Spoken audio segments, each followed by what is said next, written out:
Halo, sahabat Cek Fakta.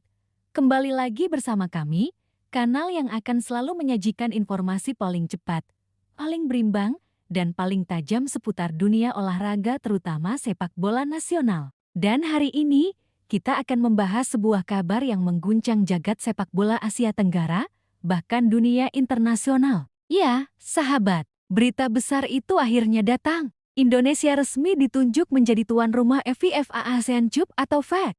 Turnamen baru yang disebut-sebut akan menjadi pengganti dari AFF Cup yang selama ini kita kenal, dan kali ini langsung berada di bawah naungan FIFA. Keputusan ini bukan hanya mengejutkan, tapi juga menjadi sinyal kuat bahwa sepak bola Indonesia kini benar-benar sedang naik kelas. Dari yang dulu sering dianggap anak bawang di kawasan, kini Garuda justru menjadi pusat perhatian dunia.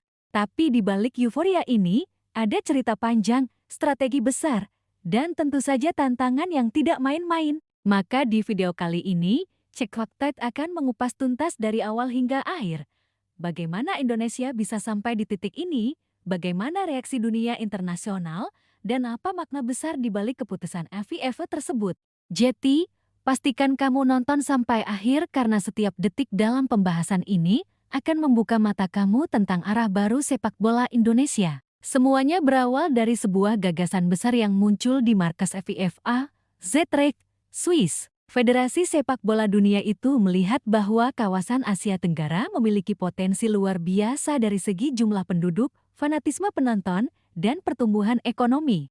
Namun sayangnya, selama ini kawasan ASEAN masih terfragmentasi dalam turnamen-turnamen regional seperti AFF, yang statusnya bukan di bawah FIFA secara langsung. FIFA menilai sudah waktunya ada kompetisi resmi yang mempertemukan tim-tim terbaik Asia Tenggara dengan pengawasan penuh dari mereka sendiri. Maka lahirlah gagasan FIFA ASEAN Cup FAC, sebuah ajang yang bukan sekadar turnamen antar negara, tapi juga alat penguat pengaruh FIFA di kawasan. Prosesnya panjang. Indonesia, Thailand, Vietnam, dan Malaysia semuanya mengajukan diri untuk menjadi tuan rumah pertama. Namun dari hasil evaluasi yang dilakukan selama lebih dari setahun, FIFA akhirnya menetapkan Indonesia sebagai tuan rumah resmi edisi perdana FAC. Keputusan ini diumumkan langsung oleh perwakilan FIFA dalam konferensi pers internasional di Zurich, disaksikan oleh perwakilan FC dan seluruh federasi anggota ASEAN. Dalam pernyataan resminya, FIFA menyebut Indonesia dipilih karena memiliki infrastruktur yang terus berkembang, basis supporter terbesar di Asia, dan komitmen kuat dari pemerintah. Begitu kabar ini sampai ke tanah air, euforia langsung pecah di mana-mana. Media sosial dibanjiri ucapan selamat, meme, dan video pendek penuh kebanggaan. Tagar FAC Indonesia 2025 langsung trending di Twitter dan Instagram. Banyak netizen menulis kalimat yang menggugah. Akhirnya FIFA percaya sama kita. Goodbye AFF, selamat datang era baru sepak bola ASEAN. Bahkan, beberapa mantan pemain timnas Indonesia sampai meneteskan air mata saat diwawancara oleh media.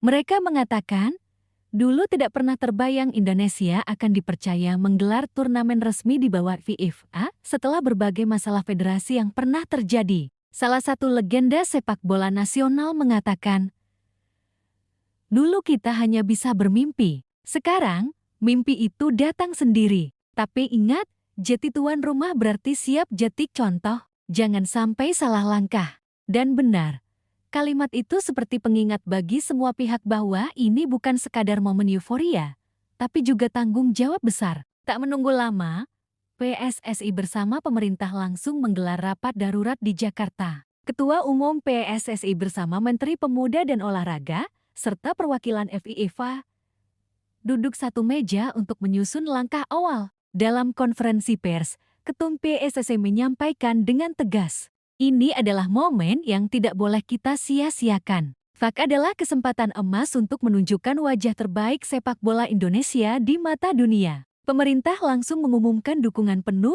mulai dari perbaikan stadion, kesiapan transportasi, keamanan nasional, hingga pembentukan panitia pelaksana khusus di bawah koordinasi langsung Menpora. Ada 6 stadion besar yang masuk nominasi venue utama. Stadion utama Gelora Bung Karno GBK, Jakarta International Stadium JIS, Jakarta Utara Stadion Gelora Bung Tama GBT, Surabaya Stadion Manahan, Solo Stadion Sijalak Harupat, Bandung Stadion Kapten Iwayan Dipta Bali. Setiap stadion akan dipoles habis-habisan agar memenuhi standar FIFA, termasuk pencahayaan, sistem keamanan, ruang ganti, hingga akses media. Langkah FIFA menunjuk Indonesia ternyata tak luput dari perhatian media dunia. Beberapa media besar Eropa seperti The Guardian, Marca, dan Al-Quib menulis artikel panjang tentang keputusan ini. Mereka menyebutnya sebagai langkah strategis FIFA untuk menanamkan pengaruh globalnya di kawasan paling cepat berkembang di dunia. Namun menariknya, beberapa analis sepak bola internasional juga memberi komentar yang tajam. Ada yang mengatakan bahwa Indonesia adalah pilihan logis karena fanbase sepak bolanya luar biasa besar. Tapi ada pula yang menyoroti bahwa ini akan menjadi ujian besar. Apakah Indonesia benar-benar sudah siap menggelar event sekelas FIFA? Sementara itu, beberapa negara tetangga dikabarkan merasa tersaingi. Sejumlah komentar muncul di forum regional dengan nada sinis seperti, "Kenapa Indonesia?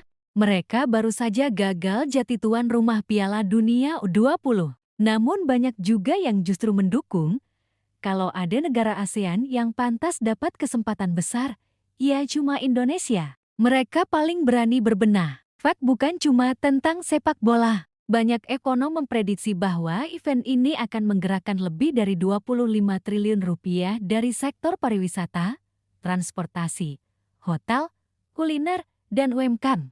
Ratusan ribu wisatawan ASEAN diperkirakan akan datang ke Indonesia untuk menonton langsung. Selain itu, sponsor global seperti Adidas, Nike, dan Qatar Airways disebut sudah mulai menjajaki kerjasama komersial. Hal ini menjadi peluang emas bagi ekonomi nasional terutama karena semua mata akan tertuju ke Indonesia selama turnamen berlangsung. Pemerintah bahkan berencana menggunakan FAK sebagai momentum untuk promosi pariwisata. Mulai dari Bali, Labuan Bajo, Mandalika, hingga Danau Toba. FIFA juga memberi lampu hijau agar setiap laga disiarkan dengan konsep sport tourism, memperlihatkan keindahan alam dan budaya Indonesia. Bayangkan, stadion penuh, penonton bergemuruh, drone memperlihatkan panorama alam Indonesia, dan lagu Indonesia Raya bergema ke seluruh dunia. Itu bukan sekadar pertandingan, itu adalah panggung global kebanggaan bangsa. Bagi timnas Indonesia, FAK ini bukan hanya ajang uji coba, tapi juga ajang pembuktian. Pemain muda akan punya kesempatan emas bermain melawan tim-tim kuat ASEAN di bawah format resmi FIFA. Ini berarti ranking FIFA mereka juga akan terpengaruh langsung, berbeda dengan AFF Cup yang tidak masuk perhitungan resmi. Para pemain yang kini bermain di luar negeri seperti Asnawi, Marcelino, dan Pratama Arhan sudah menyatakan siap membela merah putih bila dipanggil. Bahkan, pelatih-pelatih asing yang pernah menangani Indonesia seperti Louis Milla dan Shin Tae-yang juga disebut bangga atas perkembangan ini. FAK akan menjadi titik balik besar. Kalau Indonesia bisa tampil baik, ranking FIFA akan naik signifikan, dan peluang tampil di turnamen lebih besar seperti Piala Asia atau kualifikasi Piala Dunia akan makin terbuka. FAK bukan hanya soal sepak bola. Ini adalah simbol pengakuan internasional. Selama ini, Indonesia sering dianggap hanya kuat di tingkat regional, tapi belum mampu menunjukkan performa di panggung dunia. Dengan FAK, FIFA seolah berkata, "Kami percaya Indonesia bisa memimpin kawasan ini." Lebih dalam lagi, FAK adalah bentuk diplomasi olahraga. Melalui sepak bola, Indonesia bisa memperkuat posisinya di kawasan ASEAN, bahkan menjadi hub olahraga baru di Asia. Dan kalau Indonesia sukses menggelar FAK, bukan tidak mungkin. Dalam waktu dekat, kita akan kembali dipercaya untuk menjadi tuan rumah event yang lebih besar. Mungkin Piala Dunia U20 versi baru, atau bahkan Piala Dunia Senior bersama negara Asia lainnya. Tapi sahabat Cek Fakta, di balik semua peluang itu, ada satu hal penting yang tidak boleh dilupakan. Tanggung jawab. Menjadi tuan rumah berarti menjadi wajah dari seluruh kawasan. Kesalahan sekecil apapun akan menjadi sorotan dunia. Untuk pemain, ini waktu untuk bekerja lebih keras, bukan hanya main bagus, tapi juga menjaga disiplin, mental, dan profesionalitas. Untuk pemerintah dan PSSI, Ini saatnya membuktikan bahwa kita bisa menggelar event besar tanpa kisruh, tanpa masalah klasik seperti perizinan atau supporter rusuh.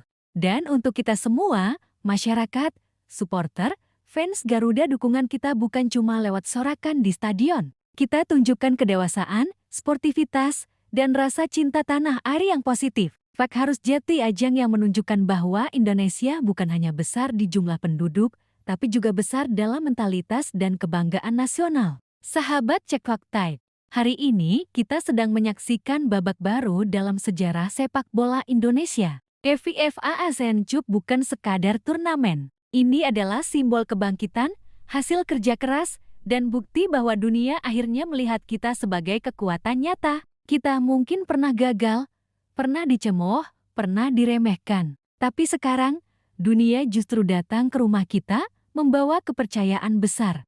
Tinggal bagaimana kita menjawab kepercayaan itu dengan kerja nyata, dengan profesionalitas, dan tentu saja dengan semangat juang Garuda. Goodbye EFF bukan berarti memutus silaturahmi dengan tetangga. Tapi ini adalah langkah maju menuju panggung yang lebih besar, lebih bergengsi, dan lebih diakui dunia. Dan ketika nanti peluit pertama Fak ditiup, ketika bendera merah putih berkibar di tengah lapangan, saat itulah seluruh bangsa ini akan tahu bahwa perjalanan panjang penuh perjuangan itu tidak sia-sia. Indonesia tidak lagi sekadar peserta. Indonesia adalah pemimpin. Dan Fak adalah panggung di mana Garuda akan menunjukkan taringnya pada dunia. Terima kasih sudah menonton sampai akhir, sahabat Cek Fakta. Kalau kamu bangga dengan langkah besar ini, jangan lupa tekan tombol like. Bagikan video ini biar makin banyak yang tahu bahwa sepak bola Indonesia sedang menuju era keemasan. Dan tentu saja, subscribe channel Cek Fakta agar kamu gak ketinggalan pembahasan eksklusif lainnya. Kami akan terus hadir dengan berita terverifikasi, narasi tajam, dan analisis mendalam karena di sini bukan sekadar berita, tapi kebenaran yang berbicara. Sampai jumpa di video berikutnya. Salam Garuda, salam kebanggaan, dan terus dukung Indonesia di panggung dunia.